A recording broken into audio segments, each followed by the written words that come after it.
Hey friends, welcome back to the KidMin Word. I'm Ryan Frank, and I am so glad that you're here today. First of all, how did Sunday go? I genuinely want to know because maybe it was one of those Sundays where everything just clicked in place.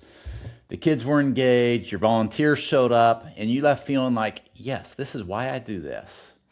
Or maybe it was one of those Sundays where the sound system cut out, two of your key volunteers didn't show up, and you held it together simply by sheer willpower and coffee. Either way, you showed up, and that matters. I want to take a second and just say thank you. Thank you for what you do for the next generation. It doesn't go unnoticed by God.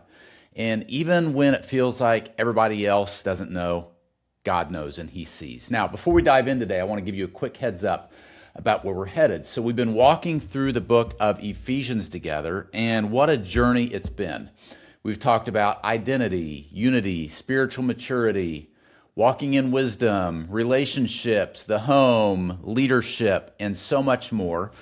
And last week we wrapped up what I'm calling Ephesians Part 1, which is the relational section. We talked about honor, about not provoking your kids to anger, about serving with integrity, not wasting your ministry, and really about leading with grace and strength. And it was really a full week, and I hope that it encouraged you. Now we're stepping into the final stretch of Ephesians, and I've made a decision.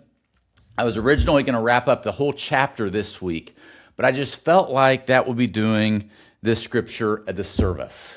These verses are just too important to rush through. So here's the plan. We're going to spend 2 weeks here. This week we're going to focus on the foundations of spiritual warfare and the pieces of armor. And then next week, we'll finish the full armor and close out the entire letter to the Ephesians. So 2 more weeks.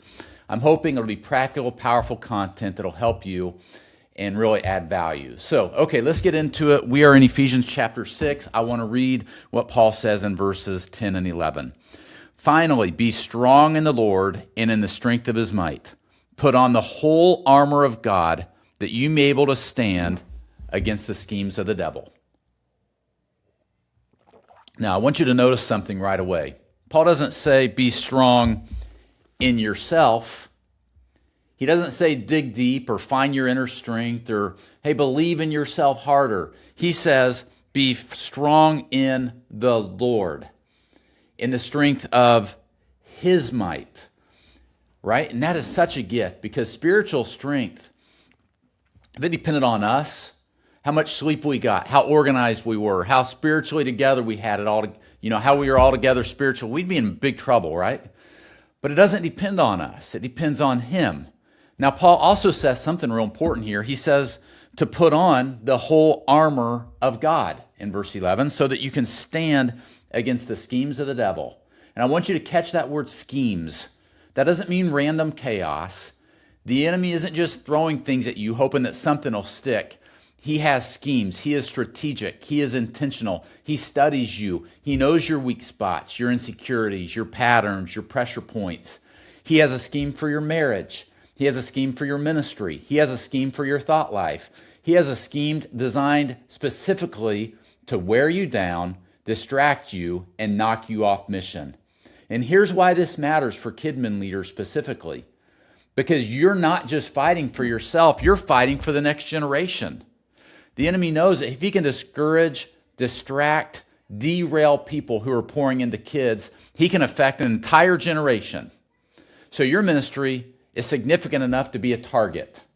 So what's the answer? The answer is to put on the armor of God, right? And we're going to spend the next 2 weeks talking through every piece. But today I just want to land right here, and that is that you don't have to fight in your own strength. You were never meant to. The strength is His. The armor is His. The job is simply to put it on. And that starts by simply acknowledging, I can't do this alone. I need God's strength today. Can you do that? Just pause for a second before the day gets away from you and say, God, I need your strength today. Not my strength, yours. That's where it starts. Friends, thanks for spending a few minutes with me today. If this encouraged you, share it with another KidMin leader who needs it. Subscribe on YouTube so you don't miss a single episode this week because we're just getting started. I'll see you tomorrow. Friends, go lead well.